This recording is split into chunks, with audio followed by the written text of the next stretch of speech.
नमस्कार दोस्तों, मैं न्यूज़ 24 एसटी से शंकर शर्मा। आज हम जो गौ माता को लेकर जो महामारी फैल रही है, उसको लेकर जो हुनर गाँव को लेकर जो संस्थापिका है ज्योत्सना जी, उनसे जानना चाहेंगे। मैम नमस्कार। नमस्ते। मैम आप जो ये जो गौ माता में जो महामारी आ रही है, हाँ उसको जी। लेकर जो आपने मुद्दा उठाया है, ये भारतीय संस्कृति की जो गौ माता है, उसको काफ़ी महत्व देते हैं, उसको लेकर जो आपने मुद्दा उठाया है, इसका क्या कारण है मैम? इसके पीछे कारण है कि जो हमारी भारतीय संस्कृति में, हिंदू संस्कृति में गाय को माता का दर्जा दिया है।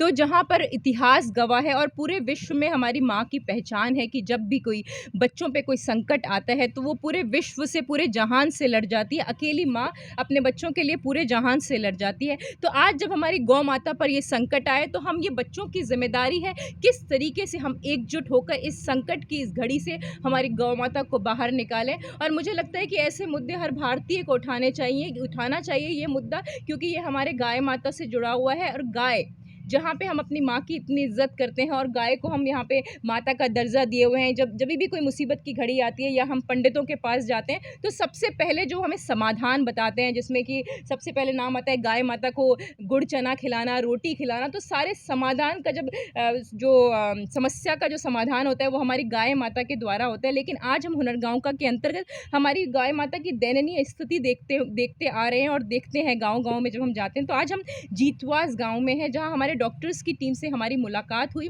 यहाँ हम देखते हैं वो किस निस्वार्थ भाव से अलग-अलग गाँवों में जाते हैं, उनकी पूरी बस आती है उनकी संस्था से, और किस तरीके से वो यहाँ ट्रीटमेंट कर रहे हैं। तो एज़ अ लेमैन हम जानना चाहेंगे कि किस तरीके की दवाइयाँ वो दे रहे हैं, किस तरीके की दवाइयों की टेस्टिंग चल रही है, किस तरीके से हमारी गाय माता का खान-पान होना चाहिए, किस तरीके की सावधानियाँ हमारे गाँव वालों को रखनी चाहिए। क्योंकि जब हम देखते हैं कि गाँव वाले जो हैं बहुत डरे हुए हैं इस बीमारी को लेकर, उन्हें समझ नहीं आ रहा कि इस बीमारी में हम किस तरीके से बर्ताव करें, क्या खान-पान रहे और क्या दवाइयाँ हम दें। जैसे कि हमारे जब बच्चों को बीमारी होती है, कोई बुखार भी होता है, तो हमारी जो माताएँ हैं घरेलू नुस्खे वो अपनाती हैं। तो हम इस वीडियो के थ्रू एक अवेयरनेस, एक जागरूकता हमारे गाँव वालों में पैदा करना चाहते हैं कि हम ये जो बीमारी है, ये बीमारी को हम अपने एंड पे किस तरीके से ट्रीट कर सकते हैं। और बताना चाहते हैं कि अगर हम सब लोग एकजुट हो जाएँगे, तो सरकार तो अपने स्तर पे काम कर ही रही है, लेकिन हम भी अगर एकजुट होकर हमारी गौ माता को इस बीमारी से निकालने में मदद करेंगे, तो एक भारतीय होने का हम मूल्य सिद्ध कर सकते हैं और हम अपनी मानवता का एक अर्थ सिद्ध कर पाएँगे कि जब हमारी प्रकृति पे कोई संकट आया है, कोई विपदा आई है, तो हमने एकजुट होकर हमारी गौ माता को इस बीमारी से निकाला। तो हम डॉक्टर्स से जानेंगे, जैसे कि शंकर जी आपसे कुछ सवाल जवाब करेंगे कि किस तरीके से हम अपनी गाय मैम की जो एक सवाल ये है कि आप गाँव-गाँव जा रहे हो, गौ माताओं को लेकर जो अभियान चला रखा है, हाँ जी। इसके जो मुद्दा है, इसका क्या कारण है? क्यों आपके मन में ऐसा विचार आया?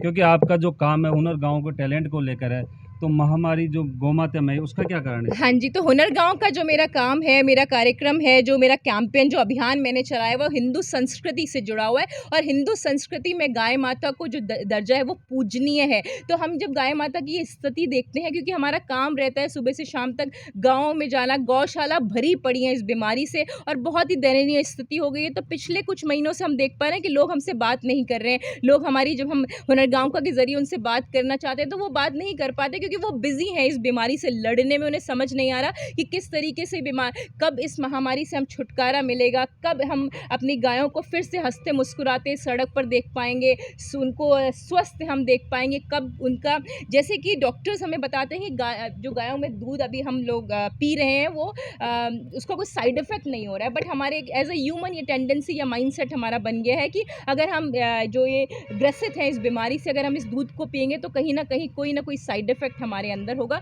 तो हम हमारे बच्चे इस उम्मीद में है कि कब हमारी गाय माता इस बीमारी से बाहर निकले और हम फिर से उनका वो दूध, घी, पनीर और दही सब खा पाएँ। तो इसी के अंतर्गत हम हमारे डॉक्टर से बात करेंगे किस तरीके से उनकी टीम पूरा कोप अप करके हमारी इस बीमारी से गाय माता को निकालने की मदद कर रही है। अब हम उन टीम से बात करेंगे जो कोरोना काल में भी भगवान का दूसरा नाम है डॉक्टर, उनसे बात करेंगे। वो आज गौ माता को लेकर जगह-जगह गाँव में उनको जो गौ माता की सेवा कर रही है, रात-दिन सेवा कर रही है, उनको लेकर जानना चाहेंगे। सर नमस्कार। नमस्कार सर जी। गौ माता में जो रोग आ रहे हैं, उसको लेकर आप आमजन को क्या अपील करना चाहोगे, क्या बोलना चाहोगे जिससे थोड़ा उनका बताइए सर? देखिए, पहले तो ये जानना ज़रूरी है कि ये है क्या? जी। तो इसको लंपी स्किन डिजीज़ बोलते हैं, एलएसडी।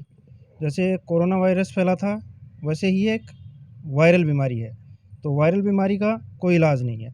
तो हम सिर्फ सिम्टम्स का इलाज करते हैं। जैसे इसमें पहला ही चीज़ होती है कि इसमें फ़ीवर बहुत ज़्यादा आता है, तो आपको फ़ीवर को कंट्रोल करना होता है। मोस्टली मृत्यु दर क्यों हो रही है? क्योंकि फ़ीवर तोड़ नहीं पा रहे हैं। 4 से 5 दिन कंटिन्यू इलाज चाहिए, जो कि नहीं हो रहा है। 1 दिन या 2 दिन इलाज करवाता है ओनर, उसके बाद नहीं करवाता। तो ऐसी क्या दवाएँ दें जो नहीं, देखिए ना, जैसा मैंने बताया, वायरल बीमारी की कोई स्पेसिफ़िक दवाई नहीं है, सिर्फ सिम्प्टोमेटिक होता है। जैसे फ़ीवर हुआ, आप उसको उतारिए। इसमें मेन चीज़ क्या होती है, आप इस गाय को देखेंगे, इनके शरीर पे गांठें बनती हैं जी, जी, जी। और इनके पैरों में सूजन आती है। जी, जी। तो ये जो गांठें बनी हैं, ये देखिए कुछ तो काली हो गई हैं, जी, यानी कि जी। ये अपने आप सप्रेस हो रही हैं अब, जी, जी। और कुछ ये धीरे-धीरे हो जाएँगी। इनमें करीब-करीब 30 से 35 दिन का टाइम लगता है। तो अगर हल्की-फुल्की गांठें हैं, तो उसमें सिर्फ हम सिट्राजिन और मल्टीविटामिन से इनको ठीक कर सकते हैं। और अगर हाई फ़ीवर है, तो फ़ीवर का सर उतरना बहुत दूध, ज़रूरी है। मिल्क की बात करें तो कोई साइड इफ़ेक्ट सर?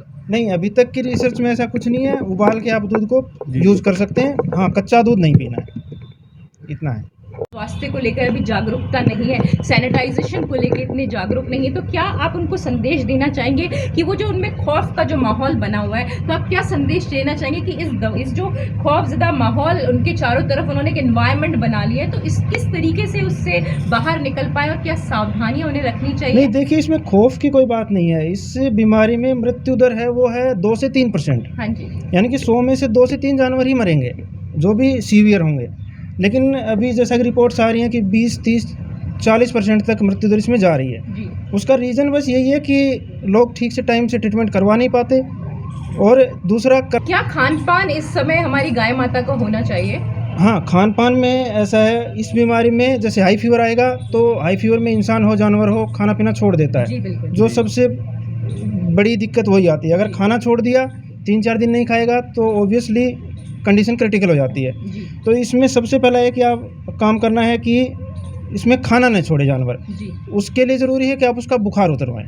नहीं सर, जैसे कि हमारे जब इंसान जब बीमार होता है तो दलिया खिचड़ी हम डॉक्टर्स रिकमेंड करते हैं। हाँ, इस तो तरीके आप क्या से रिकमेंड करते हैं इस अभी बीमारी में? पशुपालन विभाग की तरफ से भी गाइडलाइंस आई थी, हाँ जी, बिल्कुल। जिसमें पान के पत्ते जी, जी। और उसमें काली मिर्च, जी, हल्दी, इस तरीके से एक हर्बल काढ़ा कई समाज सेवी बाँट रहे हैं। जी। उनके गुड़ में लड्डू बना के भी दे रहे हैं, तो उनसे भी ले सकते हैं, घर में भी बना सकते हैं वो चीज़ें। उससे वो इम्यूनिटी बूस्टर का काम करते हैं। जी, इसके अलावा सर कि ऐसा क्या मतलब ऐसे क्या सिम्पटम्स देखते ही डॉक्टर से संपर्क करना चाहिए? जो हमारे गाँव वाले घबरा जाते हैं कि ये सिम्पटम्स अब आ गए हैं, अब क्या करें हम? बिल- तो ऐसा क्या इनिशियल सिम्पटम है? सबसे पहली चीज़ें, आप ये गांठें देखेंगे, हाँ ये जी। 1 से 2 दिन में ही बड़ी-बड़ी होने लगती हैं, हाँ जी, बिल्कुल। और 1 या 2 पैरों में सूजन आती है। मोस्टली जानवरों के 1 या 2 पैर में ही सूजन आ रही है, जी, बिल्कुल। और एक हाई फ़ीवर होगा तो जानवर खाना छोड़ देगा। बस इसी से पता चल जाता है कि लंपी हो आपने गया। बताया कि इन्फेक्शियस नहीं है, छूने से ये बीमारी नहीं नहीं, इंसानों में ये नहीं फैलती। नहीं। अभी तक की रिपोर्ट्स यही हैं कि इंसानों में नहीं फैल रही है। तो सर जैसे कि न्यूज़ 24 ST आपका बहुत बहुत धन्यवाद देते हैं, थैंक यू। और हम सभी देशवासी मिलकर इस महामारी का बहुत जल्द समाधान निकालेंगे। इसके लिए बहुत-बहुत धन्यवाद सर। Thank you.